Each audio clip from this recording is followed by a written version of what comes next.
All right, starting to see some people file in. Welcome. We're so excited to have you guys here on our very last session. I can't believe this is our final session. This program has gone by so fast. It's been amazing. And I just wanted to say thank you to all of our participants for being so engaged and asking such good questions. I'm really excited for our session today. Today, in the chat, if you could, our icebreaker, we want to talk a little bit more about blue spaces, but I think the question that I want to ask is if you have any links to them, we would love to see them too. What is your favorite event that you've been to that is celebrating your favorite space or kind of promoting an action to help protect your favorite blue space? If you have any examples, we would love to see those in the chat. I'm going to get ready and share my screen here.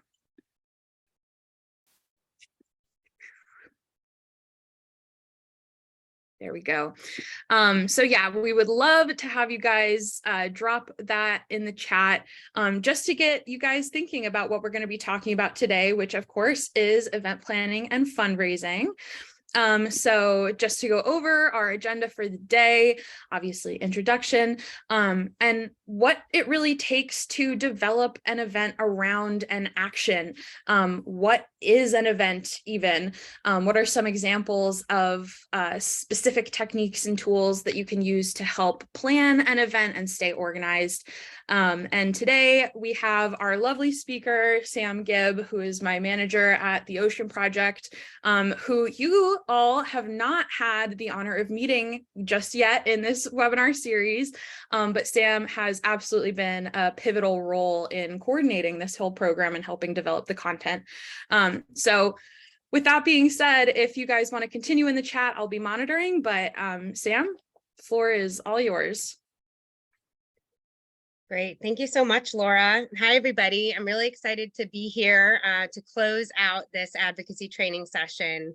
And I'll just introduce myself a little bit here. You can see my bio on the screen, and I'm really excited to have been working with the Ocean Project, helping to coordinate World Ocean Day, and working with Laura, as she mentioned, on our youth initiative and these advocacy trainings and much more, especially because for the 13 years before that, I was running organizing and advocacy campaigns, mostly in the New England area, based out of Boston, which of course is very close to the ocean. And I had the opportunity to personally go and visit many different places along the New England coast, and kind of fell in love with the ocean there. But I first grew up in Wisconsin, and I mentioned this in the chat as part of my favorite blue spaces and events that were just really formative when I was growing up. So in my town, it's right on the border of the Minnesota, of the state of Minnesota, and the Mississippi River borders that. And I know we have a lot of folks who represent inland states who aren't necessarily that close to the ocean. So I'm right there with you. I basically lived in Wisconsin until I was 24. So I'm very familiar with not being close to the ocean and still finding it very amazing and awe-inspiring. But for me, every place that I've lived, I've been really close to some rivers that have been the sort of central point for that community. And in La Crosse, Wisconsin, the river is really a source of recreation, tourism, and industry. And historically was used also for transporting many goods, including timber and lumber. So it was kind of an interesting relationship I had with water growing up, which was mostly that it was really fun. Spent lots of summers camping out on sandbars and water skiing and tubing, and just enjoying the general lovely weather that is the summers in Wisconsin, especially relative to the winters in the Midwest. So that was pretty amazing. But I really didn't get into advocacy on behalf of our waterways and our land and our environment until after college, when I started working with the nonprofit advocacy organizations that I worked with for quite some time. And one of the reasons I decided to come here and work with the Ocean Project is because I realized how interconnected all of our ecosystems are and how vital our ocean really is to making sure that we stabilize our climate and protect all of our ecosystems. So that's kind of what led me here. years after I was a young person like all of you. So I'm so jealous, really, that you're here taking advantage of this advocacy training many of you before you even turn 20 or before you get to college. I think it's a great way to spend some of your time just learning how to be really effective with your voice and your passions and the things that you care about. So thank you again for joining in and participating. And for all those who are catching up and watching the webinar afterwards, I hope that this has been really an enlightening experience, and that today you leave with some more tangible tips on how to plan events, fundraise, and generally get organized to infuse advocacy into the work that you're doing in your own communities. So with that, we're going to go ahead and get started, and I'm going to share a little bit of context before we get into some more nuts and bolts around event planning. So first off, I want to say that here at the Ocean Project, and especially with World Ocean Day, we encourage any and all ways of working to support ocean conservation and stabilizing our climate. And there are really so many ways to make change. I think it's really important to think about what your own community needs most and figuring out locally what matters to the people and the ecosystems that live there. Because that's one of the easiest ways to get other people engaged and get involved, is when you can really talk about your local marshland or your local riverway, or an endangered species that might be there, or whatever it might be. And how you address the various problems that you tackle will vary. And that's why I wanted to start with this context, with this picture here of these fish on the screen. Because we really encourage folks who are planning events and activities around ocean and climate conservation to be as strategic as they can, and also infuse advocacy and action, as you guys have been talking about in the previous sessions.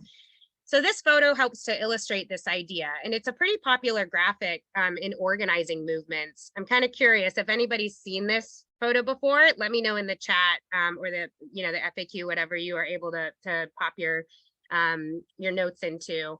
But it's used to demonstrate the power that many individuals can have when they are strategic and get organized together. So in the top image, you can see that there's a bunch of fish all swimming in the same area of water, but in whatever direction they want. And every fish is focused on staying alive, presumably, but only some will likely escape that much larger predator that's in the picture. And then in the bottom image, there are the same fish, but they're all organized and they're swimming together in the same direction. And now they have the ability to take on a much larger predator, in this case, by creating the illusion that they are a much larger fish. In this scenario, they're more likely to survive. So that's the basic idea here. The bottom line is, if we all work together strategically toward an end goal, we are going to be more effective. And most of the time, that's because we're demonstrating that many people have the same desire. So especially when we talk about advocacy and decision makers and trying to get them to act in a way that's going to be in the best interest of their constituents or their community, that's what we call people power.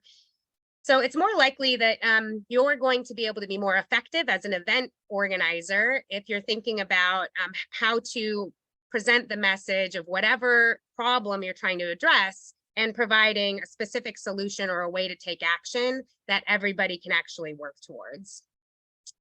So as you guys have maybe heard a little bit about, and I'm definitely going to be talking a lot more about today, because I'm very familiar with how we at the Ocean Project help to support event organizers with World Ocean Day, we're going to be talking about how we coordinate and support event organizers to put on events and activities on and around the 8th of June and World Ocean Day. But really, this can be applied to any type of conservation activity or event you're doing. So don't feel like this is just specific to World Ocean Day. You can totally take the lessons that we're going to be talking about and some of the tangible tools and resources into various different conservation activities. But to give an example of how we think about events and activities, I'm going to spend a little bit of time talking about World Ocean Day, and specifically the last few years. So each year for World Ocean Day, we spend some time thinking about what the most strategic advocacy action can be that we can actually put out there to everybody across the globe, which can be kind of challenging, but that is our audience. Anyone and everyone all across the planet who wants to celebrate and take action for our ocean. We want to be able to give them something very simple and a little bit of background knowledge on a particular conservation campaign so that they can incorporate that into their plans. So for the last 3 years, we have been encouraging and supporting our event organizers to promote the 30 by 30 movement, which I know you talked a bit about in session number 1. That's to protect at least 30% of our lands, waters, and ocean by 2030. So we actually have been prioritizing this particular theme, or what we call conservation action focus, for 3 years in a row now. And just to demonstrate what we were able to accomplish, and by we, I really mean many, many people all around the planet who participated in World Ocean Day, including people working with zoos, aquariums, museums, and 2,000 other organizations all across the globe. All of that collective effort on and around June 8th has culminated in over 70,000 individual signatures in support of 30 by 30, and hundreds and thousands of other organizational sign-ons and actions and education about this movement. And those actions by those event coordinators, as well as efforts from around the world, resulted in a huge victory back in December.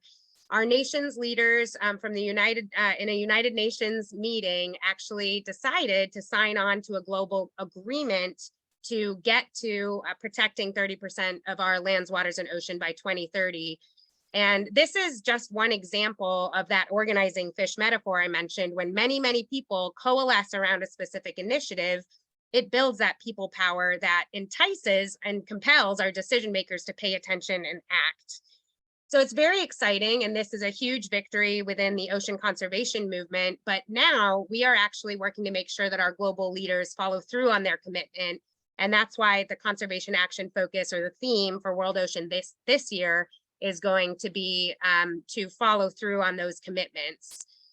So again, our approach is just one example of how we do this at a global scale, but you all can think of this at a very local level as well, determining what specific ask or action you want your community to know about, and then take that action during your events and activities. And that's a really great place to start when thinking about coordinating a conservation event. So now we're going to talk a little bit about planning your own events and activities related to ocean and climate conservation. So as you can see here on the screen, events or activities can take many different shapes and forms. They could be a once-off event like a beach cleanup or an educational webinar, or they could be ongoing events like maybe a month-long petition collection campaign to protect some part of nature in your community. They also obviously can happen in person, but also online. I think especially during the pandemic, we saw from so many creative people around the world how to adapt what they had been originally doing in person and take that online so that we can include even more people. So it's pretty exciting. And there's actually a lot of really great examples of ocean conservation and climate conservation activities on our website. I'm going to drop one link in the chat that folks can check out, which is a blog post that includes some narratives and stories to go along with our great numbers related to how many people got involved. I think that's just a great place to get some inspiration. But I actually want to hear from all of you a little bit and see if folks are interested in popping some examples, like Laura mentioned, of any types of events you may have participated in the past, or also if you have coordinated your own event or activity that's conservation related. I'd love to see some examples. So I'll just pause there for a second and see if we have any folks who want to share types of events or activities. And this could be also with your school. It could be with the zoo, aquarium, or museum that you're associated with. Or I don't know, I know some people might be involved in environmental clubs or other sort of community associations where you've done something related to nature or conservation. So really any type of event or activity or artistic demonstration would be great examples too.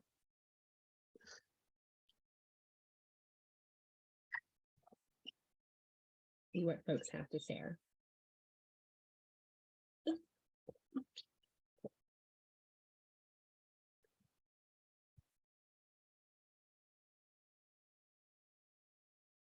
Cool. We've got someone who says you like going to beach cleanups nearby. Yep.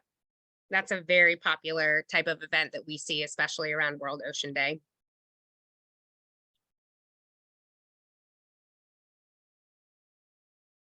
Has anyone ever participated in like a march or rally for climate or nature? I know there's been a lot of those in recent years. Yeah, Laura posted a pretty cool event in here too. The Big Blue and You, Art by the Sea, beach cleanups, street cleanups. Yeah, literally cleaning up trash wherever, because most of the time it's going to be ending up in our nature and special places, especially our waterways. My zoo did a butterfly run to raise money for monarchs. Wow, that's awesome. That sounds really fun and creative. Some folks have attended climate strikes. Awesome. Earth Day, World Ocean Day celebrations on a larger scale, like the one my zoo, the Cleveland Metro Parks Zoo, does every year for Earth Day. Yeah, great examples. Shoreline plant restorations. That's awesome. What a great example of a direct service, really, to help restore nature. My school does an event called Love the Earth Week annually to educate students on the causes of land and water pollution. Awesome. Awareness and education is really critical and can be very compelling to help motivate more people to get engaged. Even awesome if it can include an opportunity for folks to take an action after learning too. Another person says, I have been to the Youth Conservation Ocean Summit at Moat and have helped organize the Youth Environmental Summit for the Brevard Zoo. Awesome. And then another person went to a climate rally downtown Toronto. So cool. And I volunteered to plant some trees that will hopefully become a thriving habitat in the future. Yes. So for that, that's awesome. Thank you guys for sharing. Those are some really great examples. So that's great. So yeah, so keep these examples in mind. And for all of you who shared and for those who didn't too, as we move on, I'm hoping that people can kind of hear from my principles and tips, how some of these events and activities might have been coordinated and organized by whoever put them on, because I think especially when you think about something like, doing plant restoration, that takes some like setup and time. You've got to figure out how to get all the supplies, then how to recruit the people to come, when the best, timing and weather might be to go out and do that. And then something bigger like a big rally or a festival takes tons of people and lots of, resources, not just planning time that people have to put in, but usually funds that need to be allocated as well. So as we go through this, we can kind of see where some of those events you've attended may have used some of these principles, but also be thinking forward on how you can actually coordinate some of your own events and activities as well. So I want to share one more example from what World Ocean Day event coordinators specifically at zoos, aquariums, and museums have been doing in the past that have been working really well. And I know many of you, if not most of you, are associated and maybe still are working right now with your local zoo or aquarium or museum, but you're also involved in a variety of other organizations and groups, which is awesome. So I want to just say that working through existing organizations to put on an event is a really great way to get started if you've never planned your own event all by yourself or taken on a leadership role in planning an event. Oftentimes, organizations and institutions like a zoo, aquarium, or museum will have resources and experiences and, maybe even a program they do annually, like some of you mentioned. So it's a little bit easier to have you jump in and lend a hand and take on some responsibility there so you can get some good experience. But also, I think it's really important, as you guys have talked a little bit about in some of the other sessions, especially our session 3 on social media and using social media as a publicity tool, for you to bring up your own ideas. So within any organization or institution, if you've got a creative idea for an event or activity, or you hear about one that you really want to try and replicate in your community, there's a good chance that if you bring that idea up to whoever the organization leader is or your supervisor, that you could get approval to either run that event by taking on some responsibility or maybe coordinating it all on your own as well. So I just encourage folks to use your existing organizations as a great resource and a way to kind of get more experience if you haven't done this. And if you've already planned your own events and activities, that's awesome too. Go forth and do that more often. But some of the tips and principles on planning events with zoos, aquariums, and museums that I wanted to share, actually, if you can go back to that one slide, Laura, is just how it can be very helpful to provide various different levels of putting on your event. So capacity levels, as you can see here on the screen. Oftentimes you might find that an organization or an institution, or even yourself, if you're planning an event, don't necessarily have a lot of free time or a lot of funding or resources. And in other cases, there might be a ton of resources available. So we often try to offer our event organizers and even individual people who are coming to events tiers of ways to get involved. So for example, as ways that our zoos, aquariums, and museums in the past have woven advocacy into their World Ocean Day celebrations on these 3 different levels is on a very low capacity, something as simple as showing an introductory or educational video about the 30 by 30 movement and hanging up some posters and flyers with a QR code that leads to a petition, for example, is a great way to engage visitors at the institution to learn more about a movement, and then specifically say, you know, if you want to help protect 30 by 30, you can sign this petition here. On a medium scale, you can see that doing a very similar thing, but instead of showing a video and hanging up posters, you could actually incorporate this 30 by 30 presentation as a short announcement during a typical tank talk or animal presentation where visitors are learning about the exhibits there. And then also having the staff or volunteers who are chatting with visitors ask folks to sign a postcard by passing them out physically right there, or having them pull it up on their phone. And that can even get even more engagement usually, because it's a little bit more active. It's not just relying on people to see a poster passing by. And then on an even larger scale, you could actually set up an interactive action station, like a recording booth or a photo booth, where you can ask visitors to share their opinions and support, either by writing them down on a big piece of paper, or taking a video and sharing like one of their favorite places, or just taking a photo, for example, and then maybe asking them to post it on their own social media sites. So there's some really great examples, like I said, from zoos and aquariums and museums in the past few years that have done this type of work. But all of these types of activities can also be applied in other venues. So you could do this at a school or at a community event or a regular meeting that you might have for an organization as well. And it's a great kind of smaller scale and sometimes larger scale if you go all the way up to like an interactive action station to get people engaged. And if you want to see more of those types of videos, I'm going to drop a link in the chat as well, so folks can check out the 30 by 30 videos that zoos, aquariums, and museums came up with last year, which was really awesome. Okay, so before we move on to some of these principles here that we're going to dig into, I just want to pause for a second and see if anybody has any other questions or reactions to some of those examples from events.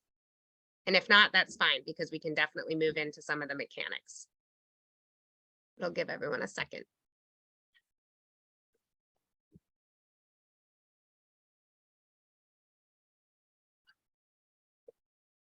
Okay, great. There'll be more time at the end for questions too. So if you think of one, don't hesitate to pop it in the chat at any point, and we'll make sure to get to it.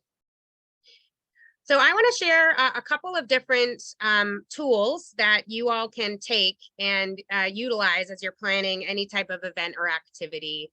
And I also want to just preface this by saying that I've learned these tools in my years of organizing and doing advocacy work from a variety of different sources, a lot of them from sort of organizing movements, but also from sort of general like planning, event management. And I think that it's really important to figure out what also works well for you and your brain. So some of these tools you might be like, that is really, I don't know, that's comprehensive. I'm not sure that that's how I would do that. I would just like go with it and feel out the vibes and make things happen. And if that's you, that's totally great. But I'm also hoping that for others who are really good, like interested in having some sort of principles, that this might be useful.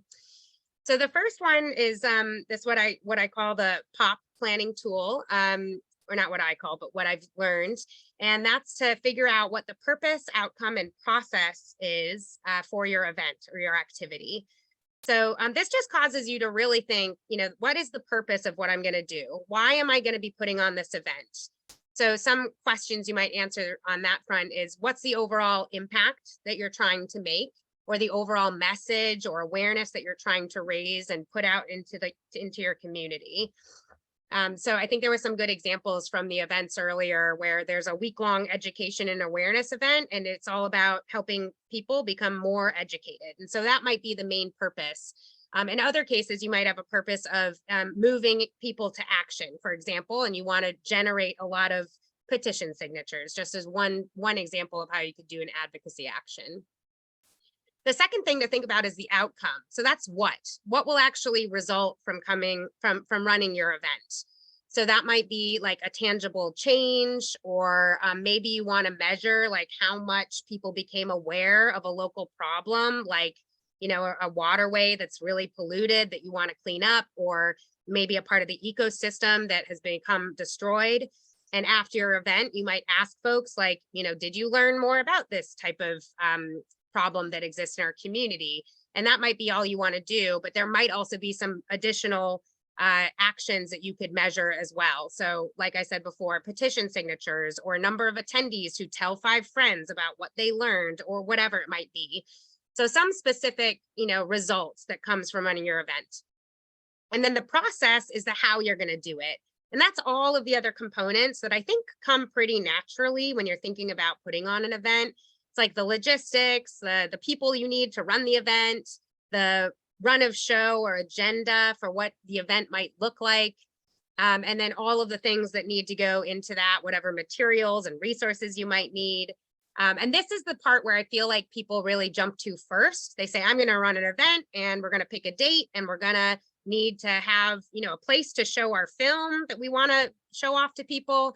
But I really encourage folks to think about those first 2 letters in this acronym, the purpose and the outcome, so that you have kind of a guiding end result that helps you determine which parts of the process is really important. And we'll get to that in some of the other tips later on as well. The second tool I have is what's called the 3 Ps. So this is to help you figure out how to run a well-rounded event. And so these are people, partnerships, and publicity. People and partnerships are kind of similar, but the distinction here is the people that you need and want to work with directly to put on your event. So that would be volunteers that you're working with, leaders, staff, maybe the organization, or if you're talking about working with a, you know, zoo, aquarium, or museum, it might be your supervisor or the tank talk staff. So who are the actual folks who are going to be involved in actually thinking through the details of the plan and executing the event itself? And then partnerships are very valuable. And it's always great to figure out what other sort of organizations or companies or institutions might want to get involved who share our mission in some way.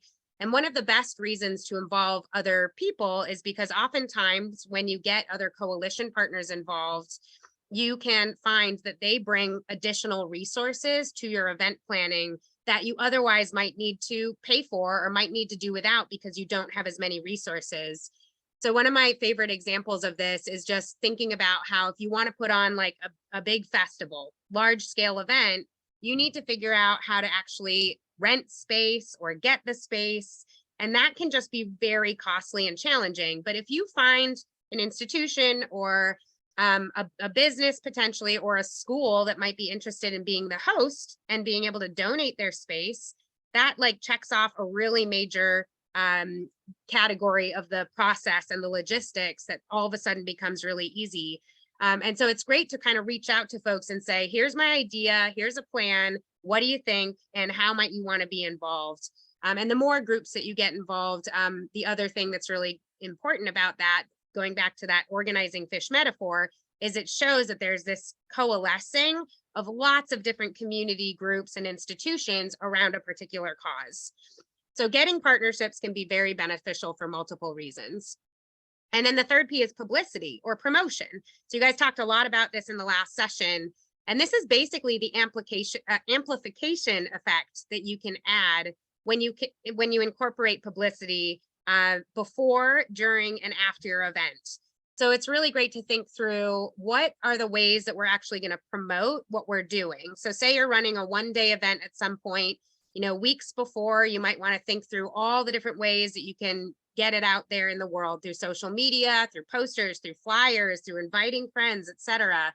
And then during your event, it's a great opportunity to also be publicizing that it's going on. Maybe there will be people who will, come out of their homes and come join your event because they open up their social media channels and they see this really cool thing is happening, and they can hop online to your webinar, go down to your community, festival, like I pointed out earlier in my example of the Mississippi River Fest.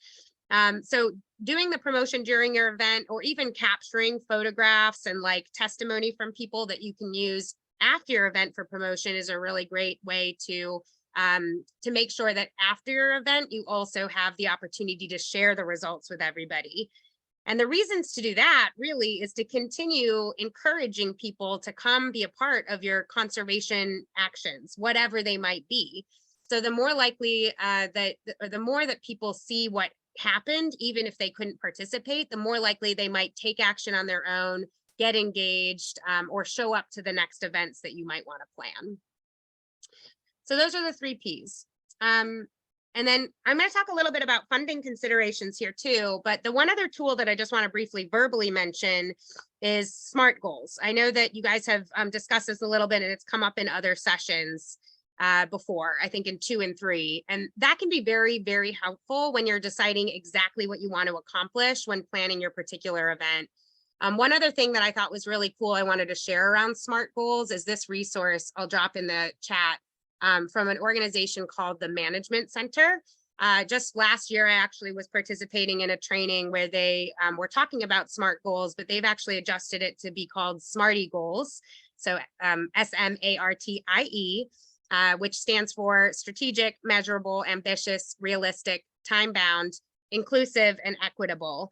So I just wanted to share that as well, because it's kind of a new adaptation of SMART goals that I think, speaks to what a lot of folks who are mobilizing people to take action on a lot of causes care about these days. So you can check out that worksheet that I dropped in the chat if you're interested in seeing another rendition of that.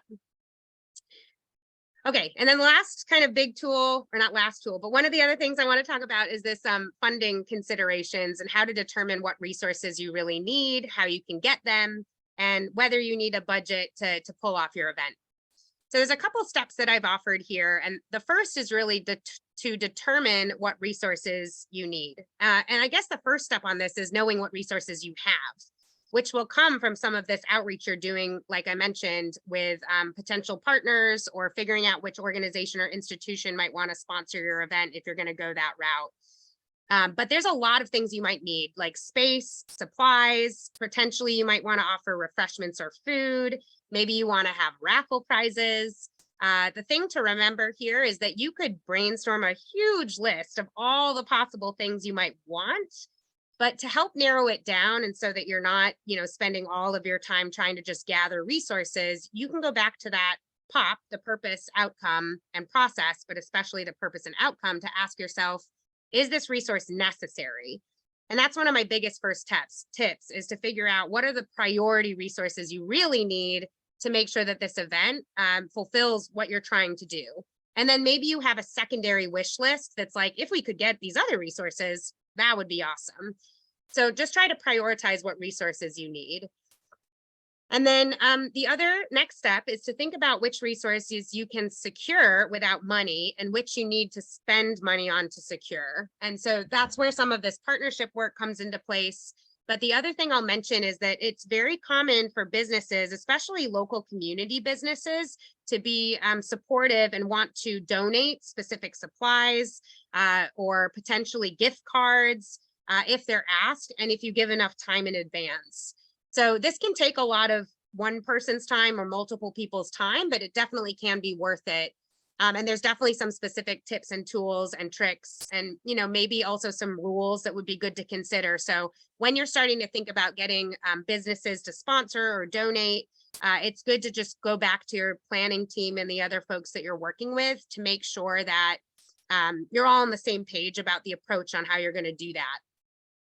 But if you do need to actually, get some money to spend because you can't get donations for all of the resources you need, then you have to make sure that you have a really great pitch that you can go to and be able to fundraise for it. So This is often called an elevator pitch. People maybe have heard that term before. It comes from basically the length of the pitch. So if you're riding in an elevator, elevators can be very long, like dozens and dozens of floors, but let's just say 10 floors. It's not very much time. It's maybe like 1 minute to 2 minutes of time where you can basically say what you're trying to do, what's going to come out of it, and why you're looking for some funds to help support that event or activity that you're putting out there. And so that's a pretty good structure. Using that first tool I mentioned, the purpose outcome, you don't need to get into too many of the logistics usually in an elevator pitch, but starting with the big picture and sharing your own passion for why you're excited about putting on an event or activity, and then saying, and this particular resource, like, $500 for us to actually purchase the supplies so that we can regenerate this ecosystem and plant these trees, would be really helpful, because then we would have the supplies to actually do our tree planting. So then when you go to a business or a company or a foundation or wherever you might go to ask for money, it's very clear what that money is going to go to and why it will also help to have an impact. And then the last step I have here is to just also make a fundraising plan. There's a lot of different components that could go into it, and it could be a whole other session. So we're not going to spend a lot of time on it here. But I just will mention that, as you can see on the slide, there's a bunch of different ways to find funding. So there might be some grants or scholarships that are out there if you're thinking about covering people's time that they're putting in to volunteering or taking on a leadership role. Corporate sponsorships or business sponsorships, like I've mentioned before. One important thing is to make sure you're kind of vetting businesses and corporations that want to support. Folks may have heard of the term greenwashing, which can often come from companies that maybe don't have the best environmental practices, but they want to seem like they're supporting the environment. So a lot of places are actually doing a much better job of internally evaluating how the impact, how what they're doing is impacting our environment. But it's just important to keep that in mind, that you don't want to just stamp a company's name on something because they gave you money if they don't necessarily have the same values and mission alignment as you might have. And then I'm sure you guys could come up with a ton of other creative ways to do fundraisers and crowdsourcing. There's like so many social media options and opportunities out there. But my biggest tip is just to make sure that you're asking around and letting folks know what resources you're looking for, and that you're looking to fundraise, because a lot of other people might have sources of funds or ideas where you could actually get that money and get the resources you need to put on your event and activity. Okay, so the last thing that I want to share here is some tips on developing your plan and staying organized, because there's a lot of moving pieces that we've just talked about. And we're going to actually drop in the chat, or I'm going to drop in the chat right now, a document that has some of the details that I have on the slides here. So don't feel like you need to read all the details. This is in the shared folder that also has the recordings for the webinar. And it's just a sample plan for putting on an online webinar, actually, an educational webinar that I think does a good job showing how these tools of the purpose, outcome, and process, and then also thinking through your campaign advocacy action, as well as the people, the partnerships, and the publicity and your fundraising needs that you might want to consider. But as you can see here, the sample event, I listed out the purpose and outcome, which I won't read out. But if we go to the next slide, you can actually see a sample of how we can put the various different steps of the process into what's called a backwards plan. And so here's all the details of the process, including the time, where it's going to be, the agenda or the run of show. And then on the next slide, there is a grid. And again, if you guys want to dig into this a little bit more, feel free to open that document that I dropped in the chat. But here you can see that using a backwards plan, which basically means you set your categories or your realms on the left-hand side of this grid, and on the right-hand side of the grid, you include all your goals. Ideally, they could be Smarty goals here. This is a great place to utilize that tool. And then you work backwards. So I have a column here for after the event, so we can get some of that wrap up, like kind of analyzing how it went, sending thank yous to everybody who was involved, for example. promoting what happens so that folks are more likely to take action and get engaged or join you next time. But then in this case, obviously, it's a World Ocean Day oriented event where it happened on 8th of June. We basically just put in some benchmarks, like where you would want to be with all these different processes on the day of, the week before, and then, a couple months before as well. So you can keep getting organized. So I find this tool very helpful. I will also say that I go through different bouts of how well I use my own backwards plans. Laura can attest to this as well. In the beginning of January, I set out a whole year of backward planning for what we were going to do at the Ocean Project. And usually once a month, I come back to that and kind of go, okay, what just happened? How did we do in January? What were the actual results? Where are we maybe off track on some of these realms? And how can we adjust to stay on track? So it definitely isn't meant to be something that you execute perfectly. Plans will always be changing, but it's a really great way to help you just kind of get organized and think through all the moving pieces. And also realize that you probably can't do your events yourself. And in fact, it's always great to invite other people to get engaged and involved, because I'm sure, like many of you, you've had opportunities where you've said, I really want to help, but I'm not exactly sure where to help. So if you've got a really organized, awesome event coordinator, they will be thinking about that. What are all the different roles and responsibilities that I can pull out of this plan and actually invite my friends or other interested people to come get involved with it and take on their own responsibility so that they get experience and we can accomplish even more in our event plan or activity. So I think with that, that is basically all the resources and tools I have around event planning. The last thing that I wanted to just share is some other really tangible resources that the Ocean Project has. Again, these are pretty specific to World Ocean Day, but we actually have started also working to support individuals and event coordinators to take action for our ocean and our climate all throughout the year. So there's a lot of really great resources, and soon there's about to be a bunch of new additions as we get ready to really start promoting and encouraging folks to engage on World Ocean Day coming up.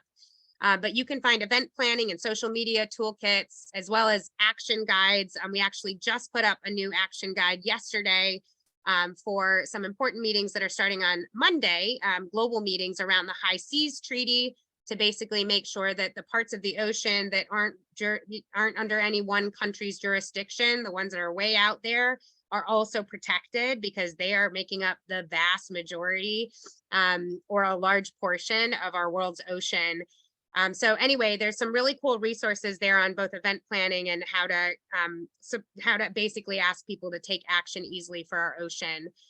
But the other couple of resources listed here is that we do have a world map and events calendar on our website where we encourage folks to put any conservation activities. It doesn't have to be ocean related. It can be a land cleanup or a water cleanup or restorative ecosystem event. So whatever you've got planned there, feel free to submit it. And that just allows us to help publicize it to our global network as well. And then I know we'll include some of this in our final email wrap up as well for the advocacy training, but we've got newsletters that you can subscribe to that put out a bunch of really cool opportunities, especially our Rising Blue network newsletter. There's always events for young people, as well as grant opportunities, fellowship opportunities. So additional ways that you can find resources for your own local initiatives if you want to plan events around that, but you need a little bit more support. And then the last thing is just we've got a shop, and it's pretty cool. It's a sustainably sourced shop.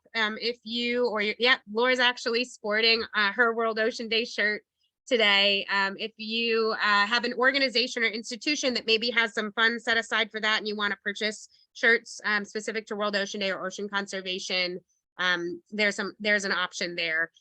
So anyway, these are some of the resources we have. There's definitely more out there that aren't just curated by us, the Ocean Project, that I'm sure you all know about too.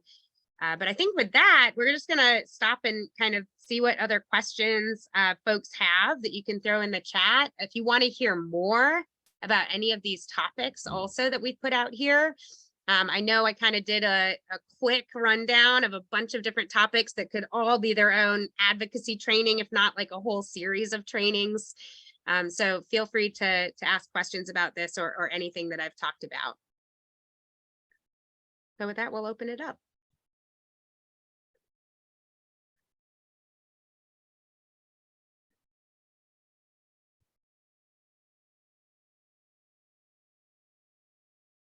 Okay. So we've got a question in the chat. Can we talk a little bit more about publicity and recruitment? Sure. Yeah. Do you have something? I'm sorry, I keep moving because the sun is shining through my window and I'm trying to be cognizant of not having a glare on my face. Holly, can you say a little bit more about your question? Is there something specific that maybe like a challenge that you've had, or if you're wondering what kind of types of tools you might want to use, so I can have a little bit more guidance, and I would love to answer your question. Or if it's just in general, that's fine too.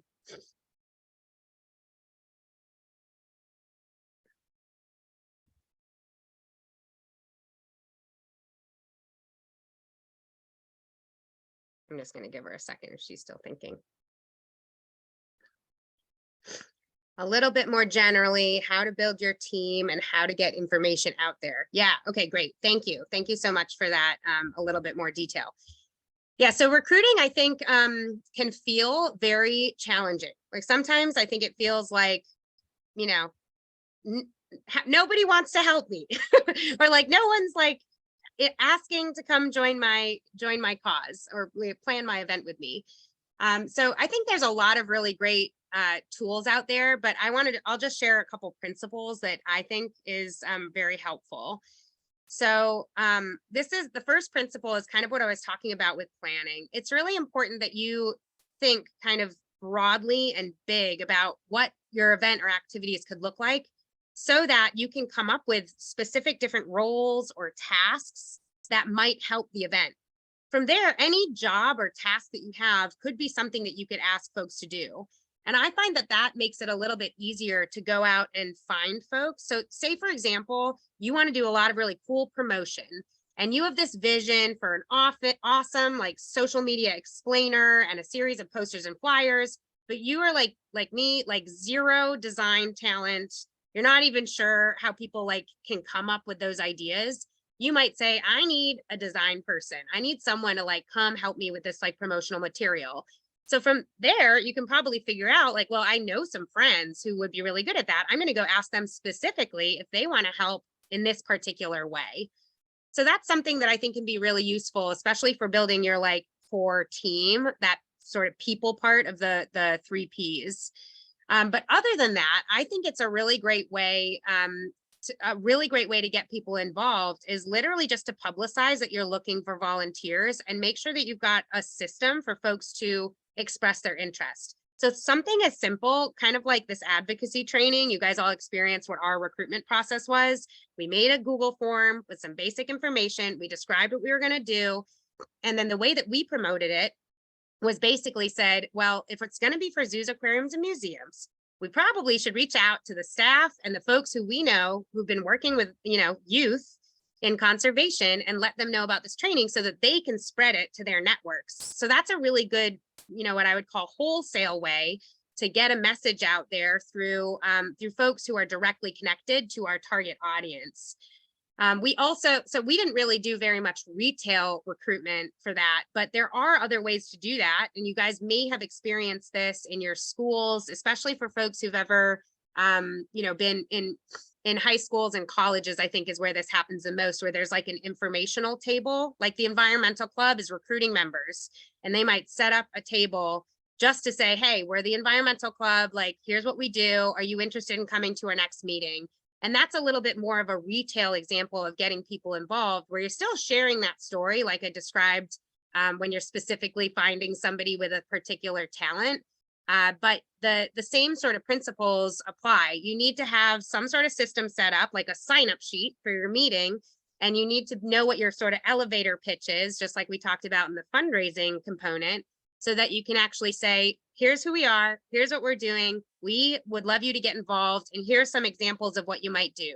Or we don't know what we're going to do yet, but we know we want to bring people together who care about this cause so we can all discuss it and figure it out together. And so I think a really good combination of wholesale recruitment, like I gave the example of us just spreading it out to the target audience and people we knew could spread the word for this advocacy training. And then this also personal or retail approach where you're literally just setting up and trying to talk to people one-on-one and inviting them to come get involved. So those are some, that's like a little bit on, especially recruitment, but I think promotion is very much tied in there as I described that. I hope that was helpful, Holly. Yeah, of course. You are very welcome. What else? Any other questions? Oh, okay. We've got another question from Veda, and I think it's probably in the Q&A. Let me pull. Oh, there's so many questions. Great. Okay, so Veda says, in events you have organized, what was your best or most important tool? What could you not have done the event without? Oh man, that's a great question. Let's see. I'm gonna think for a second. You know, honestly, I think I'm gonna say the people. I know that's kind of like, maybe it's a cop out, but I'm an organizer at heart. That's what I've done for like 15 years. Is basically the first day I decided I wanted to start a hunger and poverty organization on my college campus, which is how I kind of first got involved.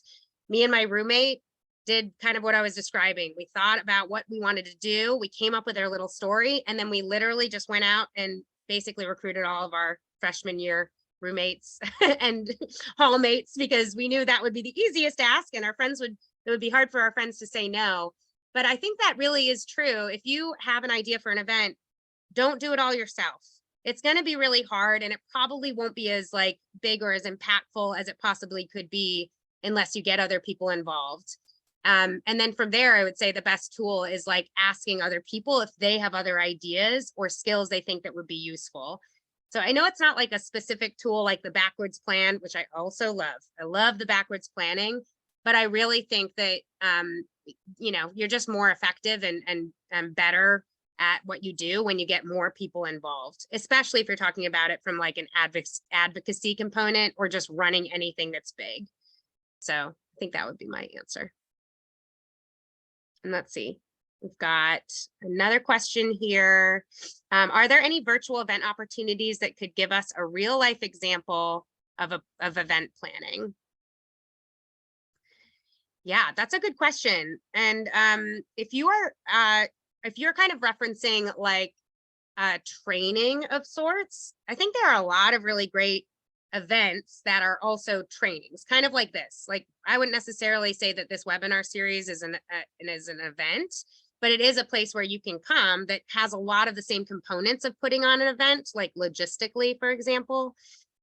So yeah, so I think that I don't know of any like specifics that you might be looking for, but yeah, I think there's tons of training opportunities out there to learn more about event planning. And maybe also to your point, if you just find, if you want to run a webinar, or if you want to run a festival, or if you want to, you know, fill in the blank, going and attending one of those types of events will help you figure out how it actually operated. So I think experience is another really great example of like learning so that you can figure out how to actually put those details into a plan for yourself. So, okay.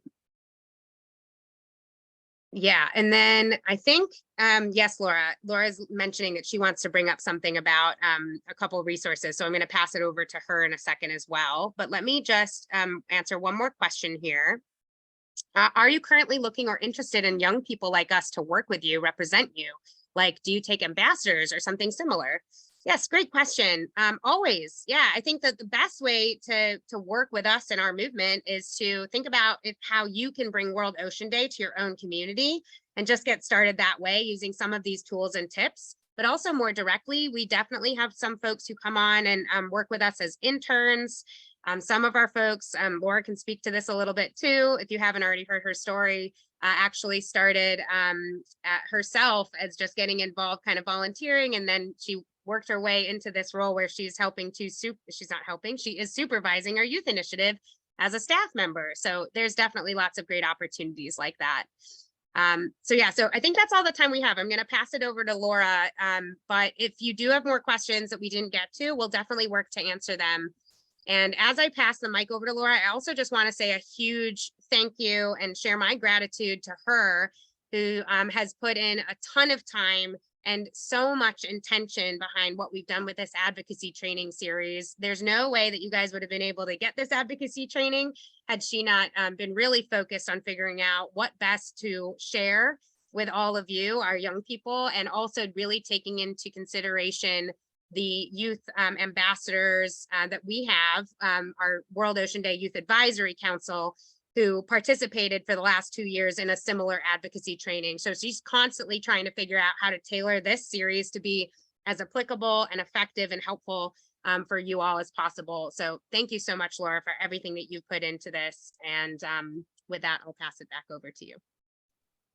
Well, thank you, Sam. That was very sweet. I do appreciate that. And of course, I love working with young people. As Sam mentioned, as you guys may or may not remember from like the first 2 sessions, me just briefly going over my previous experience as a youth advocate. But the 2 main things that I would like to talk about, well, actually, I guess there's a third one too, but if you are interested in more examples of virtual events, right after COVID hit in 2020 and also in 2021, the Ocean Project World Ocean Day put together a 24-hour marathon webinar called Youthathon. We did it 2 years in a row.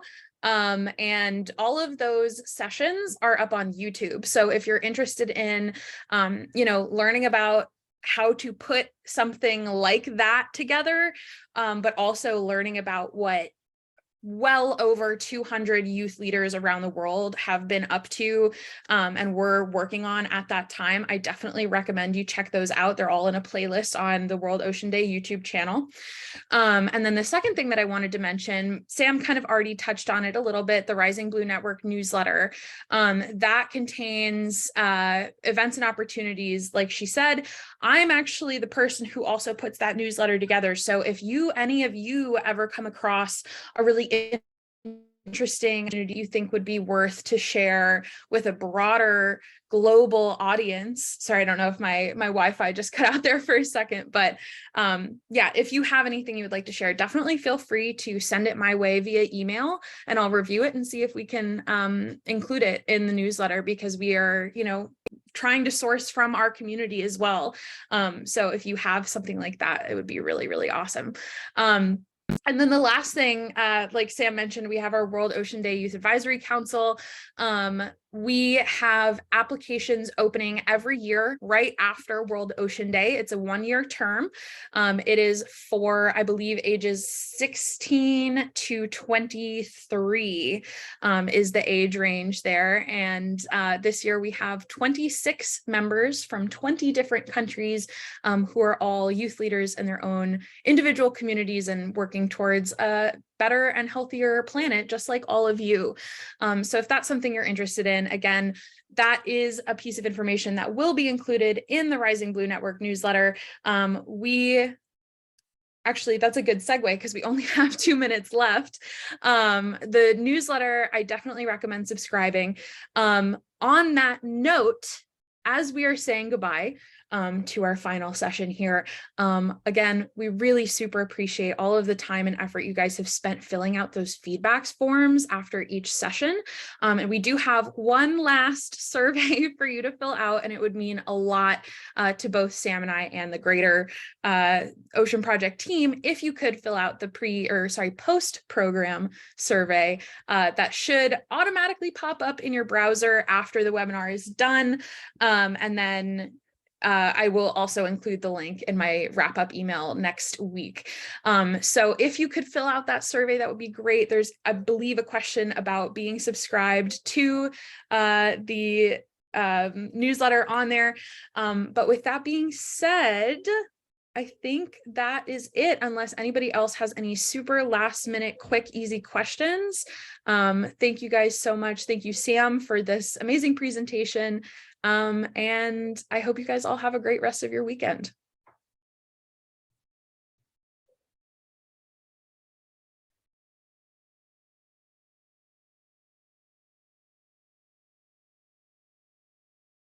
Thank you, everyone. Have a good weekend. Bye. It was so great hanging with you guys. Thank you.